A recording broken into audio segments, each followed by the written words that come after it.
இங்கே பொள்ளாச்சியில் வேந்தர் டிவியின் இது உங்க மேடை நிகழ்ச்சிக்கு நாங்கள் கொடுத்திருக்கின்ற தலைப்பு இன்றைய இளைய சமுதாயத்தின் முன்மாதிரி அன்பான குடும்ப உறவுகளா, ஆட்சி நடத்தும் அரசியல்வாதிகளா, அதிகாரம் உள்ள அரசு அதிகாரிகளா, சமூக சிந்தனை உள்ள பொதுநலவாதிகளா? ஐந்தாவது ஒரு தலைப்பு இருக்கு. இன்றைய இளைய சமுதாயத்துக்கு ரொம்ப பிடித்தமான தலைப்பு. ஆள விடுங்கடா சாமி, எங்களுக்கு முன்மாதிரியா வேணாம். நான் வந்துட்டேன்னு சொல்லு, திரும்ப வந்துட்டேன்னு சொல்லு, உண்மைய உலகத்துக்கு சொல்ல நான் திரும்ப வந்துட்டேன்னு சொல்லு. கபாலிடா அப்படிங்கிற மாதிரி நான் பேச போறதெல்லாம் உண்மைடா. ஏன் பொதுவா சொல்லுவாங்க வெள்ளையா இருக்கிறவங்க எல்லாம் பொய் சொல்ல மாட்டாங்கன்னு. ஆனா பொய் சொல்லுவாங்க. கருப்பா இருக்கிறவங்க எல்லாம் பொய் சொல்ல மாட்டாங்கன்னு கருப்பா இருக்கிறவங்க சொல்லுவாங்க. வெள்ளையா இருக்கிறவங்க பொய் சொல்லுவாங்களா இல்ல கருப்பா இருக்கிறவங்க பொய் சொல்லுவாங்களான்னு எனக்கு தெரியாது. ஆனா பார்க்க ஹன்சிகா மாதிரி இருக்கிறனா என்னைக்கும் எதுக்குமே பொய் சொல்ல மாட்டேங்க. நாளைக்கு செய்தித்தாளில் செய்தி வரும், ஹன்சிகா தற்கொலைன்னு. தாத்தா, நான் பேசுறது அழகு மேட்டர், அதாவது பியூட்டி மேட்டர், அப்புறம் யூத் மேட்டர். இந்த ரெண்டுக்குமே சம்பந்தம் இல்லாத தாத்தா நீ ஏன் கவுண்டர் கொடுக்குற? சார், என்கிட்ட வந்து யாராவது நீ போய் சொல்றியாமா உனக்கு 1 கோடி ரூபாய் தர அப்படின்னு சொன்னா கூட நோ ஐ காண்ட் அப்படின்ட்டுவேன். எனக்கெல்லாம் பொய்யே பேச வராதுங்க. அப்படி பொய்யே பேச வராத நான் இன்னைக்கு எதை பத்தி தெரியுமா பேச வந்திருக்கேன்? ஆள விடுங்கடா சாமி, எங்களுக்கு எந்த முன்மாதிரியும் வேணானதான் பேச வந்திருக்கேன். இன்னைக்கு இந்தியாவிலேயே அதிகமா சொல்லப்படுற பொய்யே நான் சொல்வதெல்லாம் உண்மைங்கிறதா. என்ன அருமையா சொல்லிட்டான் பாருங்க. ஐயா, முன்மாதிரி எல்லாம் யாருக்கு தேவைப்படும்? பொது அறிவும் கம்மி, பொதுவாகவே அறிவும் கம்மியா இருக்கிறவங்களுக்கு தான் இந்த முன்மாதிரி, பின்மாதிரி, நடுமாதிரி எல்லாம் தேவைப்படும். எங்களை மாதிரி இளைய சமுதாயத்துக்கு பொது அறிவும் ஜாஸ்தி, பொதுவாகவே அறிவும் ஜாஸ்தி. எங்களுக்கு எதுக்கு சார் முன்மாதிரி? நீங்க வேணா எங்களை முன்மாதிரியா வச்சுக்கோங்க. என்ன குழந்தை, என்ன ஸ்கூலு, எத்தனை அரியரு, எவ்வளோ சம்பளம், எப்ப கல்யாணம், எத்தனை குழந்தைங்க, என்ன உடம்புக்கு என்ன, என்ன செத்துட்டாரா? இந்த 8 கேள்விக்கு பதில் சொன்னாவே ஒரு மனுஷனோட வாழ்க்கை முடிஞ்சிரு சார். இந்த தம்மா தூண்டு வாழ்க்கையில போய் யாரையோ ஒருத்தரை முன்மாதிரியா வச்சுக்கிட்டு அவங்கள மாதிரி வரணும், அவங்கள மாதிரி வரணும், நான் ஏன் சார் வாழணும்? நான் எல்லாம் வாழ்க்கையை என்ஜாய் பண்ணி வாழ்றவ சார். பார்த்தாலே தெரியுது உங்களை. நீ நடந்து போகும் பாதையில் தடைகள் ஏதும் இல்லை என்றால் அது நீ நடந்து போகும் பாதை அல்ல, யாரோ ஒருவர் நடந்து சென்ற பாதை. யாரோ போன வழியில போய் நான் ஏன் சார் என் அச்சீவ்மெண்ட்டை நிறைவேற்றிக்கணும்? நானே ஒரு தனியா ஒரு வழியை உருவாக்கி ரிஸ்க் எடுத்து தான் சார் அச்சீவ்மெண்ட் பண்ணுவேன். ஏன்னா எனக்கு ரிஸ்க் எடுக்கிறதெல்லாம் ரஸ்க் சாப்பிட்ற மாதிரி. இல்லைங்க, இதுக்கெல்லாம் இன்னைக்கு இருக்கிற சூழ்நிலையில ரஸ்க் சாப்பிட்றதே பெரிய ரிஸ்க்குங்க. அன்பான குடும்ப உறவுகளை முன்மாதிரியா வைங்க, முன்மாதிரியா வைங்கன்னு கொஞ்சம் கூட வாய் கூசாம போய் சொல்றாங்களே, எப்படி சார் முன்மாதிரியா வைக்க முடியும்? 20 வயசு வரைக்கும் வேலைக்கு சோத்த போட்டுட்டு 20 வயசுக்கு மேல வேலைக்கு போனாதான் சோறுங்கிறாங்க சார். காலையில எந்திரிச்ச உடனே ஃபேஸ்புக்கு போலாமா, வாட்ஸ்அப்புக்கு போலாமான்னு தான் தோணுது. ஆனா இந்த கிறக பிடிச்ச மனசுக்கு வேலைக்கு போகலான்னு தோண மாட்டேங்குது. சரி, அப்படிதான் பையன் வீட்டுல சும்மா இருக்கானே, ஜாலியா என்ஜாய் பண்ணிட்டு போறானா, விடுறாங்களா? வேலை கிடைக்கலன்னு டார்ச்சர் பண்றாங்க சார். வேலை கிடைக்கலனா எப்படி வேலை கிடைக்கும்? எங்களுக்கு பிடிச்ச பாடத்தையா படிக்க வச்சீங்க சார்? இந்த அம்மா அப்பாக்களுக்கு இன்ஜினியரிங் காலேஜ் மேல என்ன மோகன் தெரியல சார். எல்லாத்தையும் கொண்டு போய் இன்ஜினியரிங் காலேஜ்ல சேர்த்து விட்டுட்டு இன்னைக்கு நாட்டுல குடிச்சவனை விட இன்ஜினியரிங் படிச்சவன் தான் சார் அதிகமா புலம்புறான். இதாவது பரவாயில்ல சார், எங்க அம்மாவை எடுத்துக்கங்க. நான் எம்எஸ்சி முடிஞ்சு 2 மாசம் வீட்டுல சும்மா இருந்தேன். உடனே எங்க அம்மா என்கிட்ட வந்து எம்எஸ்சில வச்ச அரியர் எப்ப கிளியர் பண்ணுவ அப்படின்னு கேட்க ஆரம்பிச்சிட்டாங்க. அரியர்னா ரொம்பலாம் இல்ல சார், ஒரு 17 அரியர் வச்சிருக்கேன். அது எழுதின எக்ஸாமே 16 தான் சார். மொத்தமே 16 தானா? இப்படித்தான் நான் ஒரு நாள் ரொம்ப டென்ஷனா இருக்கும்போது என்கிட்ட வந்து எதிர்த்த வீட்டுக்கார பையன் அரியர் கிளியர் பண்ணிட்டான், பக்கத்து வீட்டுக்கார பையன் அரியர் கிளியர் பண்ணிட்டான், கீழ் வீட்டுக்கார பையன் அரியர் கிளியர் பண்ணிட்டான், நீ எப்ப கிளியர் பண்ணுவ அப்படின்னு கேட்டாங்க.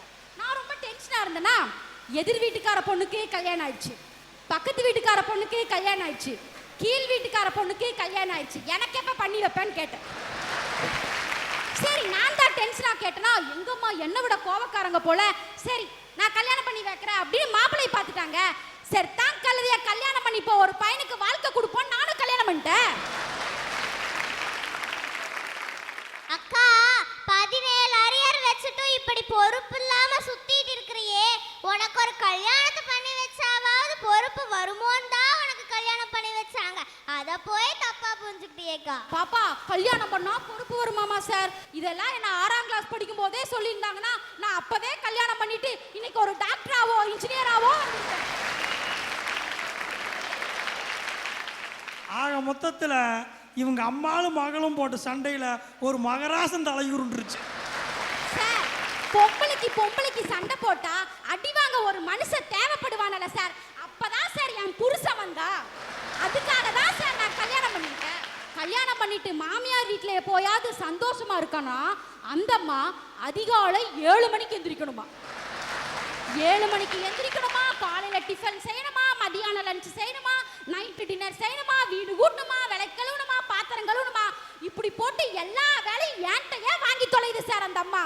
அப்பதான் தெரியுது அந்த அம்மா வீட்டுக்கு மருமகளை எடுக்கல, வீட்டு வேலைக்காரிக்கு ஆள் எடுத்திருக்குன்னு. அப்ப ஏங்கா உங்க அம்மா உங்க அப்பாவை கல்யாணம் பண்ணிட்டு வரும்போது உங்க வீட்டு வேலைக்காரியாவா வந்தாங்க? பாப்பா எங்க அம்மா ரொம்ப கொடுத்து வச்சவங்க.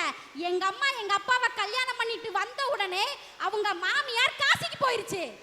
இப்ப காசியும் இருக்கு, எங்க மாமியாரும் இருக்கு, ஒரு நல்ல விஷயம் நடக்க மாட்டேங்குது.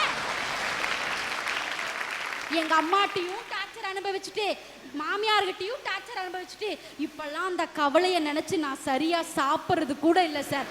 தெரியுது உடம்பு பார்த்தா நல்லா பாருங்க எப்படி இழைச்சு போயிட்டேன்னு. ஏக்கா இழைச்சதே இவ்வளவுதான். ஏங்கா உங்களை பார்த்தா ரொம்ப பாவமா இருக்கு. இந்த வீட்ல கல்யாணம் பண்ணாம வேற வீட்ல கல்யாணம் பண்ணினா இன்னும் சந்தோஷமா இருந்திருப்பீங்கல்ல. அப்படி சொல்லுடி என் செல்லா குட்டி, நீ சொல்ற நான் சொல்ல முடியல.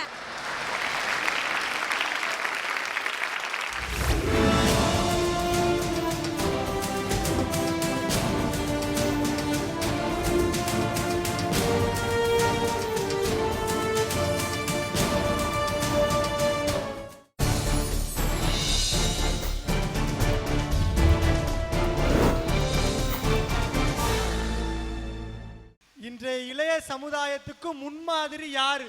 ஆட்சி நடத்துற அரசியல்வாதிகள் தான் முன்மாதிரின்னு பேச வந்திருக்கேன். கிரிக்கெட் வீரரா ஓவரா பேசுவான், பழ வியாபாரியா பல நழுவி பால்ல விழுகிற மாதிரி பேசுவான், ஐஸ் வியாபாரியா குளிர வச்சு பேசுவான், எலக்ட்ரிஷியனா சாக்கடிச்ச மாதிரி பேசுவான், பியூட்டிஷியனா அழகா பேசுவான், டயட்டிஷியனா உப்பு சப்பு இல்லாம பேசுவான், கணக்கு வாத்தியாரா கூட்டி குறைச்சு பேசுவான். மேல சொன்ன அத்தனை பேர் மாதிரி ஒருத்தர் பேசுவாருன்னா அவர் தாங்க அரசியல்வாதி. ஆஹா, அப்ப சகலகலா வல்லவன்னு சொல்லுங்க. அவர் சகலகலா வல்லவனா இருக்கிறதுனால தான் இந்த சமுதாயத்தை பத்தி மட்டுமே யோசிக்கிறாருங்க. பள்ளிக்கூடத்துக்கு போற ஒரு பையனுக்கு காலையில 8 மணில இருந்து சாயந்தரம் 5 மணி வரைக்கும் தான் வேலை. ஆபீஸ்க்கு போற ஒரு ஆபீசருக்கு காலையில 9 மணில இருந்து சாயந்தரம் 5:30 மணி வரைக்கும் தான் வேலை. மில்லில் வேலை பார்க்கக்கூடிய ஒரு கூலி தொழிலாளிக்கு டே டைம் நைட் டைம் டியூட்டின்னு 8 மணி நேரம் தான் வேலை. ஆனா அரசியல்வாதிக்கு மட்டும்தாங்க 24 மணி நேரமும் வேலை. இந்த சமுதாயத்தை பத்தி மட்டுமே யோசிச்சுக்கிட்டு இருக்கான்னா அப்பேற்பட்ட அரசியல்வாதி தான் இந்த இளைய சமுதாயத்துக்கு முன்மாதிரின்னு பேச வந்திருக்கேன். ஒரு மில் தொழிலாளியுடைய ஆண்டு வருமானம், ஆயுள் வருமானம் 4 லட்சமோ 5 லட்சமோ, ஒரு அரசு ஊழியனுடைய ஆயுள் வருமானம் 20 லட்சமோ 30 லட்சமோ, ஒரு அரசு அதிகாரியுடைய ஆயுள் வருமானம் 50 லட்சமோ 60 லட்சமோ. ஆனா ஒரு அரசியல்வாதிகளுடைய ஒரு ஆட்சி காலத்து வருமானம் 1000 கோடி 500 கோடினா அது மட்டும் எப்படிங்க சார்? இவங்களை முன்மாதிரியா எடுத்து இவங்க இந்த நாட்டை செழுப்பா வளர்த்திக்கிறாங்களா? இந்த நாட்டை சலசலப்பாக்கல, அரசியல்வாதிகள் தங்களை சலசலப்பாத்திக்கிறாங்க. ஐயா, மேற்கு வங்கத்துல 31 வருஷம் முதலமைச்சரா இருந்தாரு ஜோதி பாசு. இன்னைக்கு வரைக்கும் சொந்தமா வீடு இல்லைன்னு சொன்னா ஜோதி பாசுடைய நேர்மைக்கு பரிசா இந்த நாட்டோட பிரதமராகிற வாய்ப்பு அவருக்கு கிடைச்சது. ஆனா அந்த வாய்ப்பை கூட வேணாம்னு சொல்லி இந்த சமுதாயத்துக்கு நல்லது பண்ணிக்கிட்டு இருக்காரு ஜோதி பாசு. அவர் மாதிரியான அரசியல்வாதி இளைய சமுதாயத்துக்கு முன்மாதிரிங்க. திரிபுரா மாநிலத்துடைய முதலமைச்சர் மாணிக் சர்க்கார், அவரை பத்தி எல்லாருமே கேள்விப்பட்டிருப்பீங்க. 15 வருஷம் திரிபுராவுடைய முதலமைச்சரா இருந்தாரு. கோயம்புத்தூர்ல கம்யூனிஸ்ட் கட்சியுடைய ஒரு பொதுக்கூட்டம் நடக்குது. அந்த பொதுக்கூட்டத்துக்கு மாணிக் சர்க்கார் ரயில்ல வர்றாரு. கோயம்புத்தூர் ரயில்வே ஸ்டேஷன்ல இறங்கி ஆட்டோவில் ஏறி பொதுக்கூட்டம் நடக்கிற இடத்துக்கு போறாரு. அந்த இடத்துல போய் இறங்கும் போது ஆட்டோ ஓட்டுநர் மாணிக் சர்க்காரை பார்த்து கேட்கிறாரு, ஐயா நீங்க கம்யூனிஸ்ட் கட்சியில எந்த பதவியில இருக்கீங்க அப்படின்னு கேட்கிறாரு. அதுக்கு மாணிக் சர்க்கார் சொல்றாரு, நான் தான் திரிபுரா மாநிலத்தினுடைய முதலமைச்சர்னு சொல்றாருன்னா, அப்பேற்பட்ட எளிமையான அரசியல்வாதிகள் தான் இந்த இளைய சமுதாயத்துக்கு முன்மாதிரின்னு சொல்றேன். ஒரு முதலமைச்சர் ஆட்டோவுல போனதை இவ்வளவு பெருமையா பேசுறாருன்னு சொன்னா, இப்படி ஒரு கேவலமான கேடுகட்ட நிலைமைய உருவாக்குனவங்கள இந்த அரசியல்வாதி தானுங்க. நேத்து வரைக்கும் இங்க ரோட்ல திரிஞ்சுக்கிட்டு இருக்கோம். அது வார்டு கவுன்சிலர் ஆனோன்னா அது விரட்டு உருட்டு அடாடாடாடாடா. அவன் பண்ற பாட்டு வேணா, அவன் சம்சாரம் படுத்துற பாட்டு இருக்கு பாருங்க, தாங்க முடியாதுடா சாமி. இப்படி இருக்கிற அரசியல்வாதி தான் இன்னைக்கு அதிகமா இருக்கிறாங்க. எங்கேயோ ஒரு சேத்துல பூத்த செந்தாமரம் மாதிரி 1-2 இருக்கிறாங்கன்னா அவங்களை மட்டுமே முன்மாதிரியா எடுத்துக்க முடியாது. ஐயா, இன்னைக்கும் தமிழ்நாட்டுல பேர் சொல்லிக்கிற மாதிரி ஒரு அரசியல்வாதி இருக்காருன்னா ஐயா நல்லக்கண்ணு மட்டும்தாங்க. திருநெல்வேலியில தாமிரபரணி ஆத்துல தண்ணி எடுக்க கூடாதுன்னு சொல்லி போராட்டம் பண்றாரு நல்லக்கண்ணு ஐயா. அவரு தஞ்சாவூருக்கு போயிருக்கும் போது நல்லக்கண்ணு மரணம் அடைந்து விட்டாருன்னு சொல்லி நோட்டீஸ் ஒட்டுறாங்க. ஆனா அதையெல்லாம் அவரு பெருசா எடுத்துக்கலங்க. மறுநாளே வைகுண்டம்ங்கிற இடத்துல இருக்கிற ஆத்துலயும் சட்ட விரோதமா தண்ணி எடுக்கிறாங்கன்னு சொல்லி அதுக்கு எதிராகவும் கோர்ட்ல கேஸ் கொடுக்கிறாருன்னு சொன்னா, நல்லக்கண்ணு மாதிரியான நல்ல அரசியல்வாதிகளும் இந்த சமுதாயத்துல இருக்கதானே செய்யறாங்க. அரசியல்வாதிங்க அத பண்றாங்க இத பண்றாங்கன்னு பட்டியல் போட்டு சொன்னாரு. பெரியார் கிட்ட இருந்து ஏன் பிரிஞ்சு வந்துகிட்டீங்கன்னு அண்ணாட்ட போய் ஒரு டைம் கேட்டிருக்காங்க. அதுக்கு அவர் என்ன தெரியுமா சொன்னாரு? தமிழருடைய பண்பாடு ஒருவனுக்கு ஒருத்தி, ஆனா அத பெரியார் மீறிட்டாரு, அதனாலதான் நாங்க வேற கட்சி ஆரம்பிச்சிட்டோம்னு சொன்னாரு. இப்படி கொள்கைக்காக கட்சி ஆரம்பிச்சாங்கல்ல, ஆனா இன்னைக்கு எத்தனை பேர் சார் அந்த கொள்கையை காப்பாத்துறாங்க? இன்னைக்கு இருக்க அரசியல்வாதிகளுக்கு எத்தனை பொண்டாட்டின்னு கணக்கெடுக்கிறதே ஒரு கமிட்டி ஆரம்பிக்க வேண்டியதா இருக்குது. தமிழகத்துல நல்ல அரசியல்வாதின்னு சொன்னா தந்தை பெரியாரை பத்தி சொல்லாம இருக்க முடியாது. பெரியார் மூட நம்பிக்கைகளை எதிர்த்தவர். ஆனா பெரியார் கையிலேயே பச்சை கல்லு வச்ச மோதிரம் போட்டிருந்தாரு. பெரியார் கூட இருந்த சில பேரு, என்னையா மூட நம்பிக்கைகளை ஒழிக்கணும்னு சொல்ல பெரியாரே பச்சை கல்லு வச்ச மோதிரம் போட்டிருக்காரேன்னு தங்களுக்குள்ளேயே பேசிக்கிறாங்க. ஒரு நாள் ஒருத்தர் பெரியார்கிட்டயே போய், ஐயா நீங்க மூட நம்பிக்கைகள் எல்லாம் ஒழிக்கணும்னு பேசுறாரு, நீங்களே பச்சை கல்லு வச்ச மோதிரம் போட்டிருக்கிறீங்களேன்னு கேட்கிறாரு. அதுக்கு பெரியார் என்ன தெரியுமா சொன்னாரு?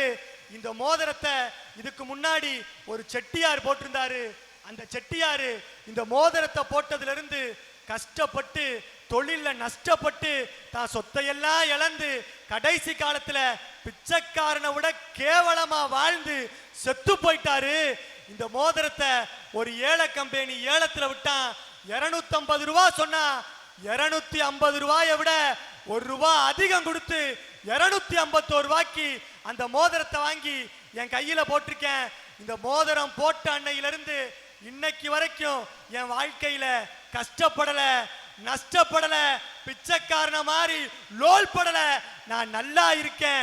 கல்லு வச்ச மோதிரம் உன் வாழ்க்கைய மாத்தாதுடா, மூட நம்பிக்கைய ஒழிச்சுக்கடான்னு சொன்னாரு. அப்பதான் கேள்வி கேட்டவர் புரிஞ்சுக்கிட்டாரு, பெரியார் ஏன் தெரியுமா அங்க பச்சை கல்லு மோதிரத்தை போட்டிருந்தாரு? அவர் அந்த மோதிரத்தை போற்றுக்கிறது ஏன் போற்றுக்கிறாருன்னு ஒருத்தர் கேட்கணும். அப்படி கேட்கிறவர் மனசுல இருக்கிற மூட நம்பிக்கையை மாற்றணும்னு சொல்லி பெரியார் மோதிரத்தை போட்டிருக்காருன்னா, இன்னைக்கு வரைக்கும் மக்கள் மனசுல வாழ்ந்துகிட்டு இருக்காங்களே நல்ல அரசியல்வாதிகள், அப்பேற்பட்ட அரசியல்வாதிகள் தான் இளைய சமுதாயத்துக்கு முன்மாதிரின்னு சொல்ல வர்றேன்.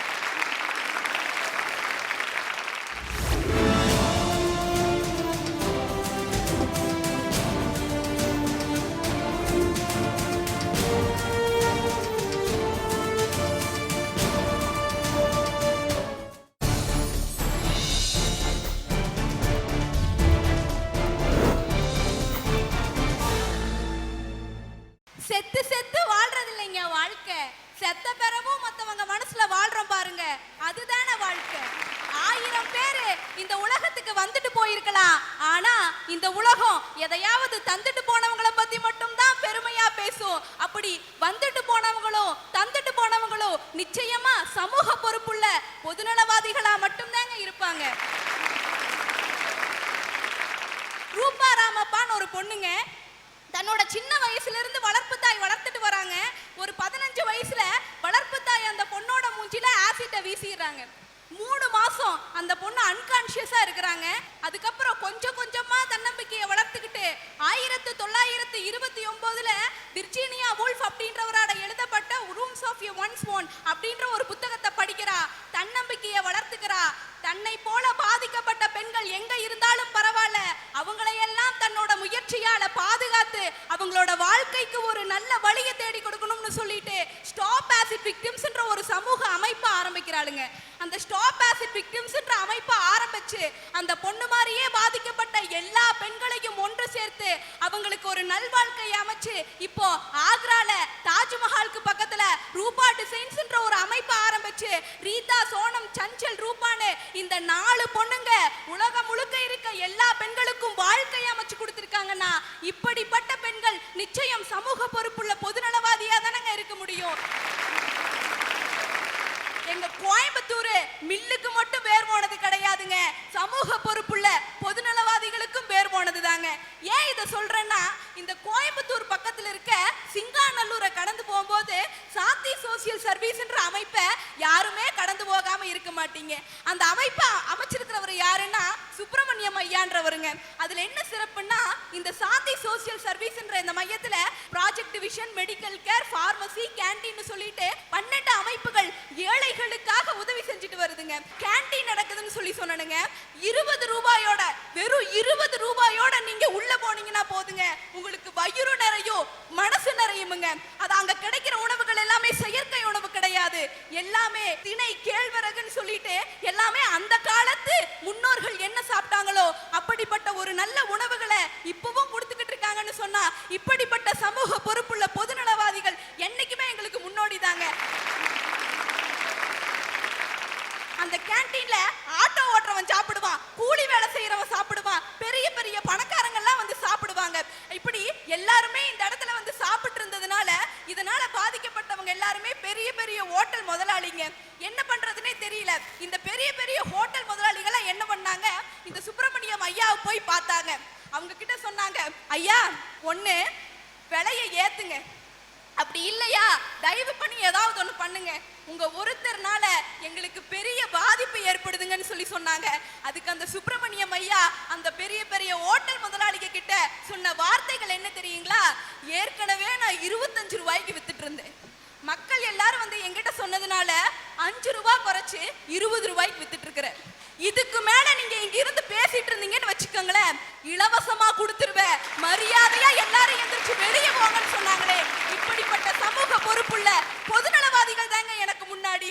அதாவது ஊராஞ்சொத்தை எடுத்து தான் மனைவி பேர்ல எழுதி வைக்கிற அரசியல்வாதிகளுக்கும் அதிகாரிகளும் மத்தியில தான் மனைவி பேர்ல இருந்த சொத்துக்களை எல்லாம் ஊராருக்கு கொடுத்தாரு. இப்படிப்பட்ட சமூக பொறுப்புள்ள பொதுநலவாதி தாங்க எனக்கு என்னைக்குமே வாழ்க்கைக்கு முன்னோடின்னு சொல்றேன். கண்ணுக்குள்ள தீபம் இருந்தா காரிருள் என்ன செய்யுங்க, நெஞ்சுக்குள்ள நேர்மை இருந்தா எதிர்ப்புகள் என்ன செய்யுங்க, உள்ளக்குள்ள உண்மை இருந்தா ஊருக்கு நல்லது செய்யணும் வாழ்ந்துகிட்டு இருக்க இப்படிப்பட்ட சமூக பொறுப்புள்ள பொதுநலவாதிகள் தாங்க என்னைக்குமே எங்க வாழ்க்கைக்கு முன்னோடிங்க. சென்னைக்கு மட்டும் பேர் போனது கிடையாதுங்க. திறமையாளர்களுக்கும் சமூக பொறுப்புள்ள சிந்தனையாளர்களுக்குமே பேர் போனதுதாங்க.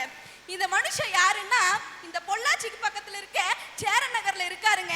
தன்னோட 15வது வயசு வரைக்குமே நல்லா தாங்க இருந்தார். இந்த 15 வயசுக்கு மேல நடந்த ஒரு சின்ன ஆபரேஷன்ல இவரோட 2 கண்ணுமே பறி போயிருச்சுங்க. என்ன பண்றதுன்னே தெரியல. அப்பா கிட்ட கேக்குறாரு, அப்பா தம்பி எனக்கு என்ன சொல்றதுன்னு தெரியல, உனக்கு நான் பிரெய்லி முறையை கத்து தரேன்னு சொல்லிட்டு பிரெய்லி முறைய அந்த சாருக்கு கத்து கொடுக்குறாருங்க. 6 மாசம் கத்துக்கிட்டு கோயம்புத்தூர்ல இருக்க ராமகிருஷ்ணா மிஷன் வித்யாலயால போயிட்டு 2 வருஷம் 11ஆம் வகுப்பு 12ஆம் வகுப்பு படிச்சாருங்க. அதுக்கப்புறம் பொள்ளாச்சியில இருக்க என்ஜிஎம் கல்லூரியில யூஜி படிக்கிறாருங்க. கிளாஸ்லயே மாணவனா வராருங்க. பிஜி படிக்கிறாருங்க. கிளாஸ்லயே மாணவனா வராருங்க. எம்ஃபில் பிஹெச்டி எல்லாத்தையும் முடிக்கிறாருங்க. முடிச்சிட்டு இப்ப என்ஜிஎம் கல்லூரியில வணிகவியல் துறையில பேராசிரியரா வேலை செஞ்சுக்கிட்டு இருக்கிறாருங்க. இதுல சிறப்பு என்னன்னா, இந்தியாவிலேயே முதன்முறையாக வணிகவியல் துறையில டாக்டர் பட்டம் வாங்கிய முதல் பார்வை மாற்றும் திறனாளின்ற பட்டத்தை வாங்கியிருக்காருங்க. அவர் வேற யாருமே கிடையாதுங்க, என்னோட கல்லூரியின் பேராசிரியர் டாக்டர் ஆர் மணிகண்டன் தானுங்க. இதுல சிறப்பு என்னன்னா, காலேஜ்ல ஸ்டூடெண்ட்ஸ்க்கு பாடம் நடத்தின நேரம் போக தன்னோட வீட்டுல ஏழை மாணவர்களுக்கு இலவசமாகவும் நடுத்தர வர்க்கத்தினருக்கு அவங்களோட வசதிக்கு ஏத்த மாதிரி பாடம் சொல்லி கொடுப்பாங்க. கொஞ்ச நாளைக்கு முன்னாடி தான் இப்ப +2 ரிசல்ட் வந்துச்சுங்க. அவர்கிட்ட படிச்ச ஒரு மாணவன் 1167 மதிப்பெண்கள் பெற்று அவர்கிட்ட படிச்ச டியூஷன்ல முதல் மாணவனாகும். எல்லா மாணவர்களும் அக்கவுண்டன்சில 190க்கு மேலயோ 2 மாணவர்கள் சென்டம் எடுத்திருக்காங்கன்னு சொன்னா, இப்படிப்பட்ட ஆசிரியர் எங்களோட பொதுநலவாதி என்னைக்குமே எங்க வாழ்க்கைக்கு நிச்சயமா முன்னோடிதாங்க. வாரத்துல 2 நாள் அன்னை அறக்கட்டளைன்ற அநாத ஆசிரமத்துக்கு போய் ஏழை குழந்தைகளுக்கு இலவசமா அக்கவுண்ட்ஸ் கிளாஸ் எடுக்கிறாருன்னு சொன்னா, இப்படிப்பட்ட ஆசிரியர் எங்களுக்கு நிச்சயமா பொதுநலவாதி தானுங்க. அதனாலதாங்க சொல்லுவாங்க, ஊர் தெரியாத போதும் பேர் தெரியாத போதும் உதவிகளை உரிமைகளாய் செய்கின்ற இப்படிப்பட்ட நல்ல நெஞ்சங்கள் படைத்த மனிதர்களால தாங்க இந்த உலகம் முன்னேறிக்கிட்டு இருக்கு. இப்படிப்பட்ட பொதுநலவாதிகள் தாங்க என்னைக்குமே எங்க வாழ்க்கையோட முன்னோடின்னு சொல்லி என்னோட உரையை முடிச்சுக்கிறேனுங்க.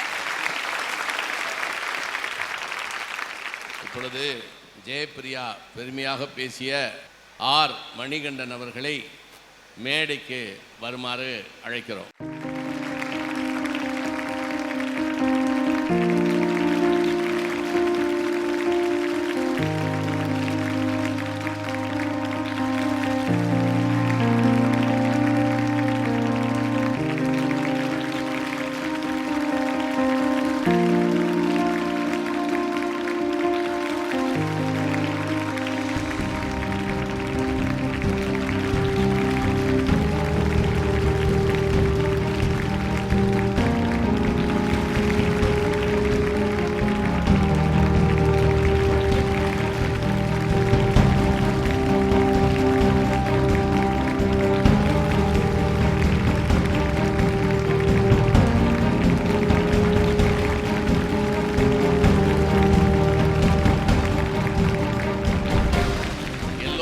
எழுந்திருந்து அவருக்கு மரியாதை செய்யுங்கள் என்று நான் சொல்லவில்லை. நீங்களாக எழுந்து நின்று மரியாதை செய்ததுதான் எத்தனை உள்ளங்களை அவர் வென்றெடுத்திருக்கிறார் என்று தெரிகிறது. 2 கண்கள் இருந்தும் நாம் செய்கின்ற நன்மைகள் என்ன தீமைகள் என்ன நமக்கு தெரியும், மனசாட்சிக்கு தெரியும். 2 கண்ணுமே பாதிக்கப்பட்ட பிறகு பார்வை இல்லாத அவர் செய்கின்ற அந்த தியாகம், நாம் செய்கின்ற, நம்மெல்லாம் நினைச்சு பார்ப்போம், நம்ம நிறைய உதவி செஞ்சிட்டோம், நம்மளும் வள்ளல் 22வது வள்ளல், நாமளே பெருமைப்பட்டுக்குவோம். அதெல்லாம் நமக்கெல்லாம் இவரை சொல்லும் பொழுது மிக மிக வெட்கமாக இருக்கிறது. எண்ணி பார்க்கும் பொழுது இவரை எப்படி பாராட்டுகிறது என்றே தெரியவில்லை. அவருடைய தியாகத்திற்கு எல்லை இல்லை.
அறிமுக மேடை நிகழ்ச்சியை உங்கள் ஊரில் நடத்த வேண்டுமா? தொடர்புக்கு செல்லாஸ் பப்ளிசிட்டி, தஞ்சாவூர். கைபேசி எண் 9787779808 9994782504. இந்நிகழ்ச்சி பற்றிய உங்கள் கருத்துக்கள் மற்றும் விமர்சனங்கள் வரவேற்கப்படுகின்றன. அனுப்ப வேண்டிய முகவரி வேந்தர் டிவி, எண் 35, நார்த் போல், கலைமகள் நகர், 3வது பிரதான சாலை, ஈக்காட்டுத்தாங்கல், சென்னை 32. தொடர்புக்கு 044 2225 5234.